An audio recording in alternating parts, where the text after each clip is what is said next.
Merhaba arkadaşlar, kanalımıza hoş geldiniz. Bugün sizler için Fahriye Evcen ve Burak Özçivit'ten en güzel ve en özel karelerini sizler için hazırladık.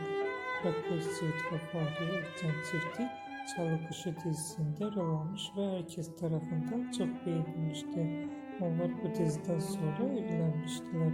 Biz de sizler için onların en güzel ve en romantik karelerini hazırladık. Bu videoların devamı gelmesini istiyorsanız kanalımıza abone olup yorum yazmayı unutmayın. Kanalımızda daha birçok video bulabilirsiniz.